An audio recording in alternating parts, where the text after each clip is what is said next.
Hello. Prince residential senior secondary school की online क्लासों में आप सभी का स्वागत है। मैं आर के शर्मा, व्यवसाय प्रबंधन का अध्यापक, कक्षा 11वीं क्लास वाणिज्य वर्ग में। आपका जो लेसन चल रहा था वो चल रहा था कि व्यवसाय संगठन के स्वरूप कौन कौन से हैं, उन्हीं के बारे में अपन चर्चा कर रहे थे कि व्यवसाय प्रबंधन के जो स्वरूप हैं वो कौन कौन से हैं और उनकी विशेषताओं के बारे में अपन चर्चा कर रहे थे कि व्यवसाय संगठन की विशेषताएं कौन कौन सी हैं या स्वरूप जो है कौन कौन से हैं, उनके बारे में जो है पिछले 1 तारीख को जो है मैंने आपको पढ़ाया था कि इसमें कौन कौन से जो है लक्षण हैं उनके बारे में मैंने चर्चा की थी। तो देखिए, संगठन के एक स्वामित्व स्वरूप की प्रमुख विशेषताओं के बारे में अपन चर्चा कर रहे थे और उसके बारे में मैंने आपको 1 तारीख को पढ़ाया गया था कि निर्माण और समापन में भी एक स्वामित्व की जिम्मेदारी होती है कि निर्माण किस प्रकार किया जाए और समापन भी जो है उसी के हाथ में होता है। तो संगठन के एक स्वामित्व स्वरूप के बारे में, विशेषताएं के बारे में चर्चा कर रहा था कि एक स्वामित्व माने एक ही व्यक्ति होता है कंपनी का स्वामी, तो निर्माण भी वो कर सकता है और समापन भी कर सकता है। व्यवसाय में जो दायित्व है वह सीमित होता है कि वो कुछ भी अपने हिसाब से कर सकता है, उसके पास दायित्व होता है। इसके बाद जो आपको पढ़ाया गया, जो मैंने आपकी चर्चा की गई उसके निर्माण के बारे में। इसके बाद जो है लाभ प्राप्त करता और जोखिम वहन करता, ये दोनों काम जो है इसी के ही होते हैं। और अगला जो पढ़ाया गया, जो विशेषता पढ़ाएगी वो पढ़ाएगी नियंत्रण है। सभी कार्य पर नियंत्रण जो है एक स्वामित्व या एक ही व्यक्ति का होता है ताकि किसी प्रकार की कोई समस्याएं नहीं हों। तो आज जो अगली विशेषताओं के बारे में अपन चर्चा कर रहे हैं कि अगली विशेषताएं कौन सी हैं, तो वो देखिए, अगली विशेषता है स्वतंत्र अस्तित्व नहीं। कानून की दृष्टि से एकल व्यापारी और उसके व्यवसाय में कोई अंतर नहीं है, क्योंकि इसमें व्यवसाय का इसके स्वामी से अलग कोई अस्तित्व नहीं होता और परिणाम स्वरूप व्यवसाय के सभी कार्यों के लिए स्वामी को ही उत्तरदायी ठहराया जाता है।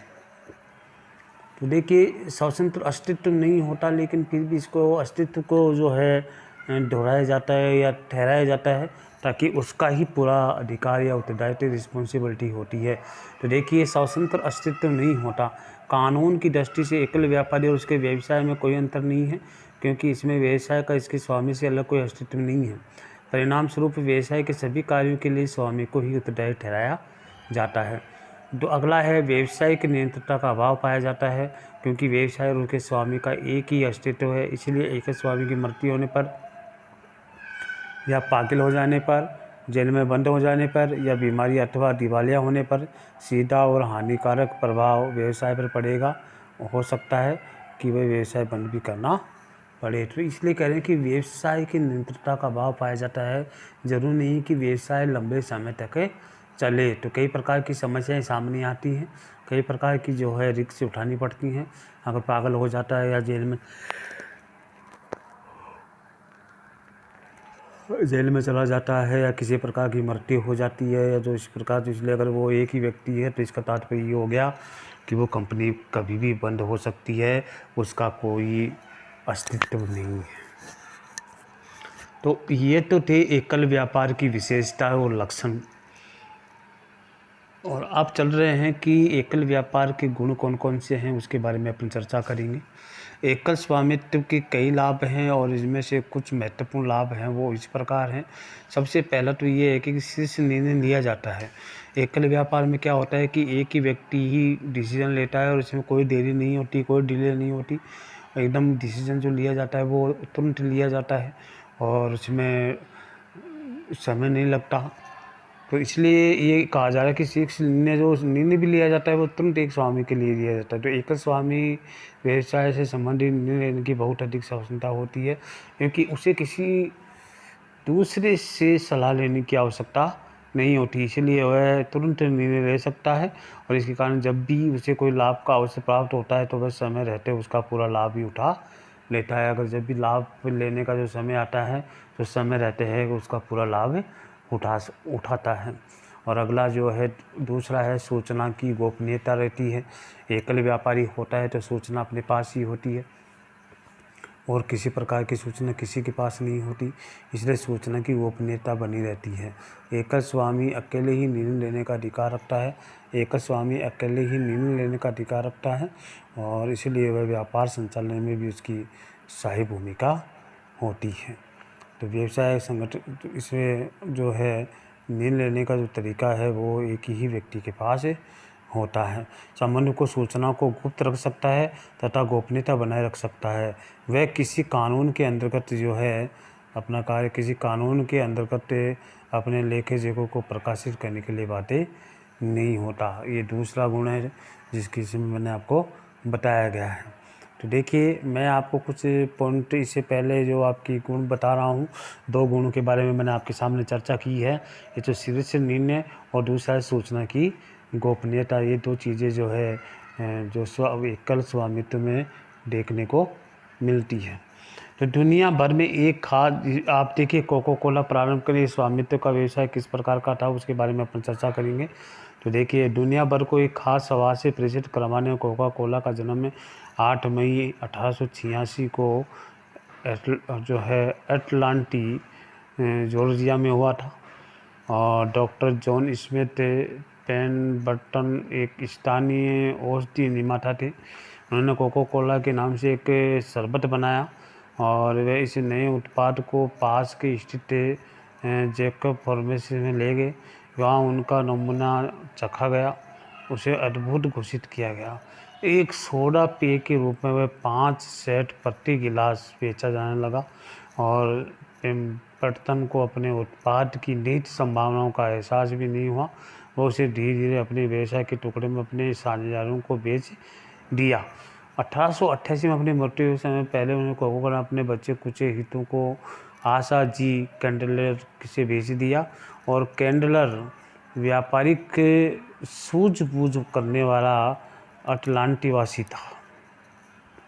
उसने व्यवसाय के अन्य हिस्से के भी खरीद लिया और अंत में पूरे व्यवसाय को नियंत्रण में ले लिया। 1 मई 1989 के Asha ji calendar the Atlanta पत्रिका में एक पूरे पृष्ठ में विज्ञापन दिया और उसने अपने दवाइयों के थोक और फुटकर व्यापारी को कोको कोला एकमात्र स्वामी के रूप में घोषित किया गया।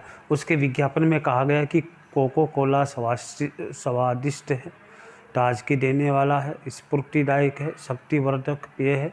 कोको कोला का एक एकल स्वामित्व कैंडलर को 1991 में जाकर के प्राप्त हुआ, जिसके लिए उसे $2300 निवेश करने की आवश्यकता पड़ी और 1892 में जाकर के कैलेंडर ने डी कोका कोला कॉर्पोरेशन के नाम से एक कंपनी का नाम दिया गया। तो देखिए, एकल स्वामित्व कंपनी का विस्तार जो कोको कोला कंपनी है उसमें एक ही स्वामित्व था और उसने आगे बढ़ाया इस कंपनी को।